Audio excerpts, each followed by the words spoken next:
मध्य प्रदेश की निजी शिक्षा व्यवस्था पर जबलपुर जिला प्रशासन ने बड़ी चोट की है और इस चोट का नतीजा यह है कि जबलपुर के 11 निजी स्कूलों के खिलाफ न केवल एफआईआर दर्ज की गई बल्कि 20 लोगों को गिरफ्तार भी कर लिया गया है। निश्चित तौर पर यह अभिभावकों के लिए एक बड़ी राहत भरी खबर है कि अब ये स्कूल आगे जाकर फीस बढ़ोतरी नहीं कर पाएंगे और अगर करेंगे भी तो उन्हें नियमों के मुताबिक करना होगा। लेकिन इससे भी बड़ी बात यह है कि जबलपुर जिला प्रशासन ने जिन 11 स्कूलों पर कार्रवाई की है उन्हें निर्देश भी दिए हैं कि वो अपनी फीस अभिभावकों को वापस करें। हालांकि इसके लिए अभिभावकों को एक प्रक्रिया अपनानी होगी। लेकिन इस पूरे मामले पर अभिभावकों का क्या कहना है, हमारे साथ जबलपुर अभिभावक संघ के अध्यक्ष मौजूद हैं, अभिभावक मौजूद हैं और कुछ आम लोग मौजूद हैं। हम उनसे पूछेंगे कि वो इस कार्रवाई से कितने खुश हैं। कि शिक्षा अधिनियम 2020 बन तो गया था लेकिन लागू नहीं हो रहा था। दिसंबर 2020 में कैसे भी जाकर वो लागू हुआ। लागू होने के बाद भी आज भी आप देखें तो मध्य प्रदेश के जबलपुर जिले में 10% लोगों ने भी फीस बढ़ाने के लिए सरकारी विभाग से परमिशन नहीं ली है। तो सिर्फ 10 स्कूलों पर कार्यवाही कर प्रशासन वाहवाही अगर लूट रहा है तो मैं उसको गलत मानूंगा, क्योंकि जबलपुर जिला प्रशासन ने शहर के 11 निजी स्कूलों पर शिकंजा कसा है, लेकिन इसके साथ साथ पुस्तक विक्रेताओं और प्रकाशकों पर भी लगाम लगाई है। सबसे बड़ी जो मिलीभगत सामने आती है वो ये है कि निजी स्कूल संचालक और पुस्तक विक्रेता प्रकाशक मिलकर नकली किताबें बेच रहे हैं। दरअसल आम अभिभावकों को ये बात समझ में नहीं आती कि वो जो किताब खरीद रहे हैं वो असली है या नकली।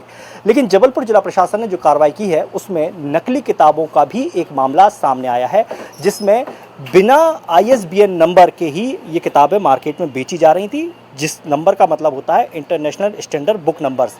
और ये नंबर होना हर एक किताब में बेहद ज़रूरी होता है, क्योंकि इसी के मापदंड पर यह तय होता है कि वो जो किताब खरीद रहा है या बेचा जा रहा है वो असली है या नकली।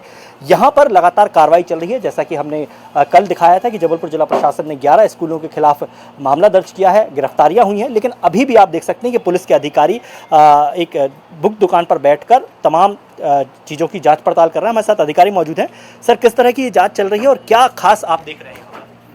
ये जो कल कार्रवाई हुई है उसी के तारतम्य में आगे इन्वेस्टिगेशन किया जा रहा है और यहाँ के शशांक श्रीवास्तव जो यहाँ के संचालक थे उनको PR पे लिया गया। तो उससे संबंधित हमें जो दस्तावेज चाहिए थे, अकाउंट्स की जानकारी और ऐसी बुक्स जो जांच समिति ने पाया था कि उनके ISBN नंबर सही नहीं है या दर्ज नहीं है, उन बुक्स की हम जब्ती कर रहे हैं। हुआ ये कि एक किताब के दाम जो है 600, 700, 800 रुपये तक जो है वसूले गए हैं और इसके पीछे बड़ी वजह यही थी कि जो प्रकाशक थे उन्होंने मनमाने तरीके से अपनी किताबें छापी, उसे निजी स्कूलों ने अलाउ किया और फिर अभिभावकों पर दबाव बनाया कि आपको इतनी किताबें खरीदनी ही होंगी।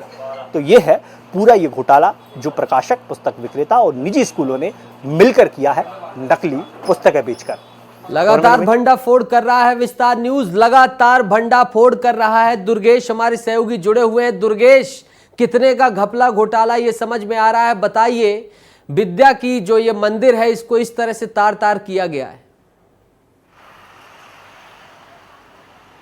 बिल्कुल नितेश, देखिए कहते भी हैं कि शिक्षा दान जो होता है वो सबसे महान दान होता है, लेकिन इस शिक्षा दान को ही इन निजी स्कूलों ने धंधे का जरिया बना लिया। और जिस तरीके से लूटपाट की गई, इसे हम लूटपाट इसी कहेंगे क्योंकि चारों तरफ से निजी स्कूल संचालकों ने अभिभावकों पर ऐसा शिकंजा कसा कि एक तरफ उन पे अनाप शनाप फीस का लोड डाल दिया, दूसरी तरफ उन्हें यूनिफॉर्म पर लोड डाल दिया, तीसरी तरफ जब नहीं बचा कोई रास्ता तो नकली पुस्तकें बेचकर उनसे लूटमारी की गई। हर साल किताबें बदली जाती हैं जबलपुर में निजी स्कूल संचालकों के द्वारा। कोई भी साल में रिपीट किताबें नहीं होती हैं। जहां 5 किताबों से काम हो सकता है वहां 12 किताबों का लोड डाला जा रहा है अभिभावकों पर। और फिर यह स्थिति होती है कि 90 पैसे प्रति पेज के हिसाब से जो किताब छपनी चाहिए वो 5 रुपए प्रति पेज के हिसाब से छपती है और उसकी कीमत 1000 रुपए तक पहुंच जाती है। यानी कि एक स्कूल की किताब है, अंदाजा लगाएगी नितेश, 15 से 20 हजार रुपए का सेट आता है और ये खरीदना पड़ता है अभिभावकों को। होता है कैसे है, मैंने जैसे बताया कि स्कूल संचालक सीधे प्रकाशक के यानी कि जो किताबें छापता है उससे कांटेक्ट बनाते हैं, फिर उससे नकली ISBN नंबर जो इंटरनेशनल स्टैंडर्ड बुक नंबर होता है जिसका लागू करना बहुत जरूरी होता है, उससे आप अंदाजा लगा सकते हैं कि ये कहां छपी है, किसने छापी है।